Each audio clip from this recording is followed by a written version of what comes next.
8 सालों तक आप प्रोफेसर रहे डिग्री कॉलेज में, आपने शिक्षा के क्षेत्र में बढ़ चढ़कर काम किया और साथ ही कई लोग आपसे प्रेरणा भी लेते हैं, लेकिन अब आप अध्यात्म में आगे हैं। सबसे पहले तो मैं पूछूंगी कि क्या विचार आया, और उसके बाद मेरा ये एक और प्रश्न होगा कि लगातार जिस तरह से आप देखते होंगे शिक्षा का जो क्षेत्र है वो कहीं ना कहीं गिरता जा रहा है। आज आप इस क्षेत्र की बारीकियों को समझते हैं, क्या लगता है कहाँ कमी रह गई और कहाँ ज़रूरत है? हाँ, देखिए आपने बहुत सुंदर प्रश्न किया है और मैं समझता हूँ कि आपने मेरी यहाँ बैठ कर के नब्ज़ को पकड़ लिया है। मैं 2 क्षेत्रों में कार्य कर रहा हूँ वर्तमान में, एक तो अध्यात्म क्षेत्र में और दूसरा शिक्षा क्षेत्र में। अध्यात्म क्षेत्र में श्री भक्तमाल के द्वारा इस कलिकाल के जीवों को सही मार्ग मिले ऐसा प्रयास कर रहा हूँ, और दूसरा बालकों में शिक्षा के साथ अच्छे संस्कार मिलें, एक यह भी मेरा मुख्य कार्य है। वर्तमान स्थिति में आप यह कह रही हैं कि शिक्षा की स्थिति बहुत गिरती जा रही है और उसमें क्या होना चाहिए, आप इसको कैसे देखते हैं?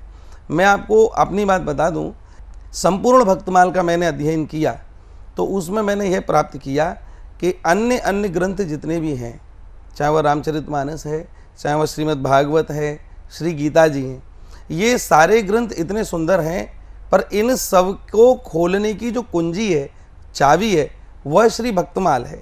उसका कारण यह है कि जितने भी अन्य ग्रंथ हैं वह अन्य युगों के ग्रंथ रहे हैं। त्रेता युग का ग्रंथ श्री रामचरितमानस, राम जी की कथा है। भागवत जी में भी भगवान श्री कृष्ण के चरित्र हैं, लेकिन वह भी द्वापर युग भक्ति का युग है। पर कलिकाल में अधिकांश पापाचार हैं। ऐसे पापाचारमय संसार में रहते हुए भी क्या कोई जीव भगवान की प्राप्ति कर सकता है?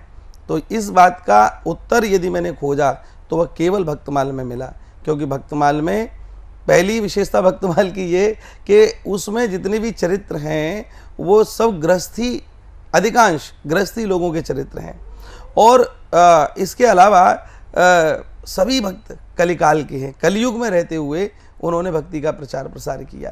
तो भक्तमाल की सेवा मैं इसलिए करता हूँ कि जैसे भक्तों ने अपने जीवन को जिया और जीवन का असली उद्देश्य भगवान की प्राप्ति है वह किया, तो भक्तमाल का प्रचार होना चाहिए। भक्तमाल से सभी को जानकारी मिले कि हम लोग मनुष्य हैं तो मनुष्यों का असली कर्तव्य क्या है और क्या हमको करना चाहिए, क्या नहीं करना चाहिए।